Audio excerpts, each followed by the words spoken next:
চা পাতার সাথে ফেলে দেওয়া মাত্র 2টো উপাদান দিয়ে আপনারা কিন্তু আপনাদের জবা গাছে প্রচুর পরিমাণের কুড়ি আনতে পারবেন এবং ফুল ফোটাতে পারবেন।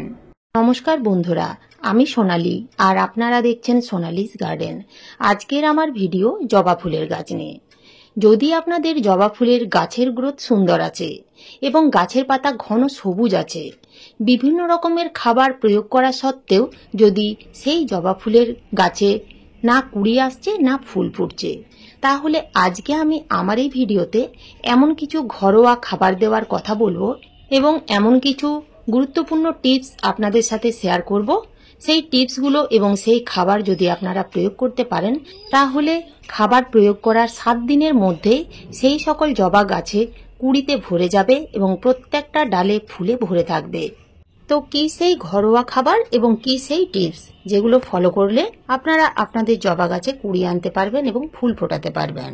প্রথম যে টিপস আপনাদের সাথে শেয়ার করব তা হলো, আপনারা এখানে দেখতেই পাচ্ছেন আমার এই জবা গাছের গ্রোথ কতটা সুন্দর এবং প্রত্যেকটা গাছের পাতা কিন্তু চকচক করছে এবং ঘন সবুজ, কিন্তু কিছুদিন হলো এই গাছটাতে কিন্তু একেবারে কুড়ি আসছে না।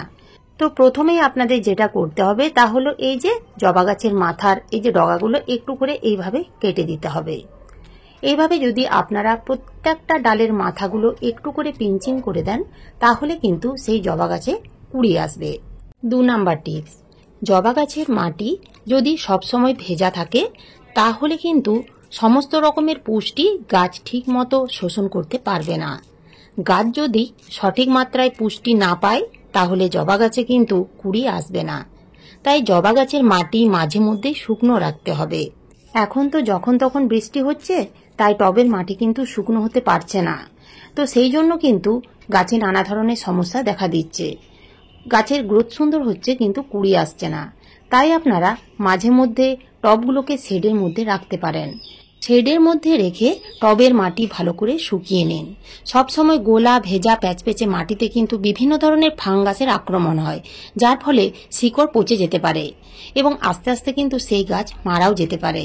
তাই মাঝে মধ্যে জবা গাছের মাটি শুকনো রাখতে হবে। এছাড়াও এই জবা গাছটার অবস্থা দেখুন, আজকে দেখছি হঠাৎ করে এই গাছটা কিন্তু ঝিমিয়ে পড়েছে। দেখুন টবের মাটি পুরো ভিজে আছে।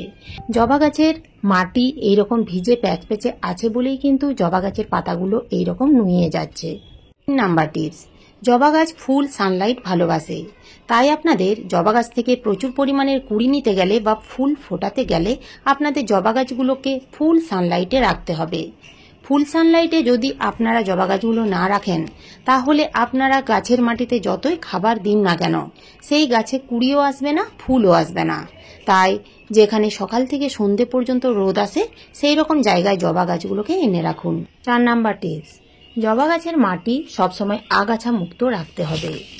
যদি আপনারা দেখেন যে গাছের মাটিতে আগাছা জন্মেছে, তাহলে সেগুলো তুলে ফেলে দিন। যদি গাছের মাটিতে আগাছা জন্মায়, তাহলে সেই আগাছাগুলো কিন্তু গাছের মাটিতে যে পুষ্টি থাকবে সেই পুষ্টিগুলো শোষণ করে নেবে, যার ফলে প্রধান যে গাছ আমাদের যে জবা গাছ, সেই গাছকে কিন্তু বাড়তে দেবে না। গাছের গ্রোথ একেবারেই থেমে যাবে এবং কুড়ি আসা বন্ধ হয়ে যাবে। তাই সবসময় আপনারা টবের মাটি পরিষ্কার রাখুন। 5 নাম্বার টিপস, জবা গাছে যেমন বিভিন্ন ধরনের পোকামাকড়ের আক্রমণ হয়, সেই রকম কিন্তু টবের মাটিতেও বিভিন্ন ধরনের ক্ষতিকারক ব্যাকটেরিয়া বাসা বাঁধে।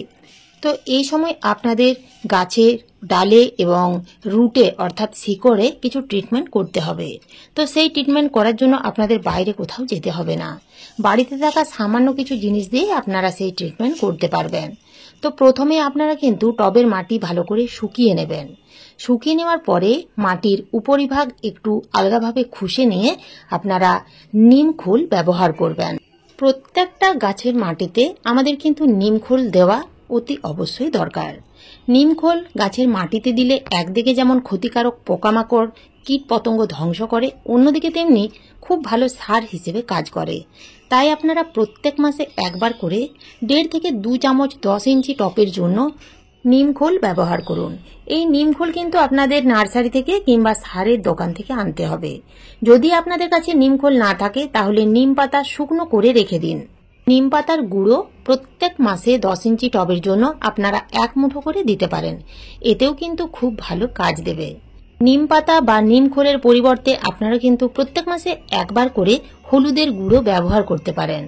10 ইঞ্চি টবের জন্য 1 চামচের থেকে একটু কম নিয়ে পুরো টবের মাটিতে ছড়িয়ে আপনারা জল দিয়ে দিন, দেখবেন খুব ভালো কাজ করবে। গাছের ডালে বা কুঁড়িতে যদি আপনারা দেখেন মিলিবাগ বা বিভিন্ন ধরনের পোকামাকড় উপদ্রব বেড়েই চলেছে, তাহলে আপনারা সেক্ষেত্রে বেকিং সোডা ব্যবহার করতে পারেন। আপনারা এখানে দেখতেই পাচ্ছেন আমার কিন্তু গাছের পাতা চকচক করছে, কুঁড়িতে কিন্তু কোনো রকম পোকামাকড় নেই। তো আমি কিন্তু বেকিং সোডা ব্যবহার করি। বেকিং সোডা বেশি এবং বারবার ব্যবহার করা যাবে না।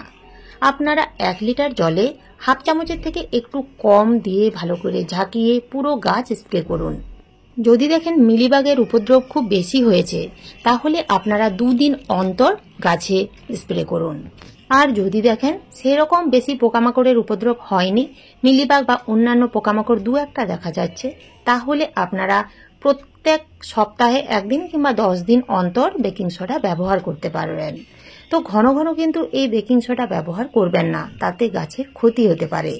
জবা গাছের গ্রোথ যদি সুন্দর আছে, গাছের পাতা যদি সবুজ এবং চকচক করছে, কিন্তু সেই গাছে যদি কুঁড়ি না আসছে, তাহলে আপনারা কি খাবার প্রয়োগ করবেন? তো এই সময় আপনাদের নাইট্রোজেনযুক্ত সার কম ব্যবহার করতে হবে, কেননা গাছের গ্রোথ কিন্তু সুন্দর আছে। এই সময় যদি নাইট্রোজেনযুক্ত সার বেশি ব্যবহার করা হয়, তাহলে গাছের গ্রোথ বৃদ্ধি পাবে কিন্তু ফুল আসবে না। সেই জন্য আমাদের এমন কিছু খাবার প্রয়োগ করতে হবে যে খাবার প্রয়োগ করলে গাছে কুঁড়ি আসবে। তো প্রথমেই আমি যে খাবার প্রয়োগ করব তা হলো চা পাতা। এই চা পাতার সাথে আরও 2টো উপাদান মিশিয়ে খাবার তৈরি করে আপনারা গাছের মাটিতে প্রয়োগ করুন। তো এই খাবার তৈরি করার জন্য আপনাকে নিতে হবে 500 ml এর মতো জল, তার সাথে নিতে হবে 1 চামচ র চা পাতা। আপনারা ব্যবহার করা চা পাতাও ব্যবহার করতে পারেন, সেক্ষেত্রে 2 থেকে 3 চামচ দিতে হবে। তো এখানে আমি র চা পাতা 1 চামচ দিলাম। চা পাতার মধ্যেও নাইট্রোজেন থাকে, কিন্তু আমাদের গাছের মাটি অ্যাসিডিক করার জন্য চা পাতা ব্যবহার করতে হবে, কারণ মাটি যদি ক্ষারীয় হয়ে যায় তাহলে সেই মাটিতে কুঁড়ি আসে না।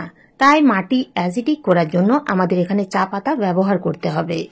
এর সাথে যে 2টো উপকরণ দিতে হবে তা হলো পেঁয়াজের খোসা এবং রসুনের খোসা। এই খোসা কিন্তু আমরা ফেলেই দিই, কিন্তু আপনারা হয়তো জানেন না এই খোসা গাছের মাটিতে প্রয়োগ করলে কতটা উপকার পাওয়া যায়। 1.5 থেকে 2 মুঠো পেঁয়াজের খোসা এবং রসুনের খোসা দিতে হবে এবং 2 থেকে 3 ঘন্টার জন্য এই রকম ভিজিয়ে রেখে দিতে হবে। এই 2টো খোসার মধ্যে থাকে potassium, phosphorus, calcium, magnesium, iron, sulphur, zinc, কপারের মতো বিভিন্ন উপাদান। গাছের মাটিতে প্রয়োগ করলে সেই গাছে কিন্তু দ্রুত কুঁড়ি আসবে। এছাড়াও গাছের গ্রোথ সুন্দর হবে, গাছে মাটিতে থাকা ক্ষতিকারক ব্যাকটেরিয়াও দূর হয়ে যাবে। এই খাবার আপনারা কিন্তু না ছেঁকে ব্যবহার করবেন না। যখনই আপনারা এই খাবার ব্যবহার করবেন তখনই এইভাবে ছেঁকে তারপরে টবের মাটিতে প্রয়োগ করবেন।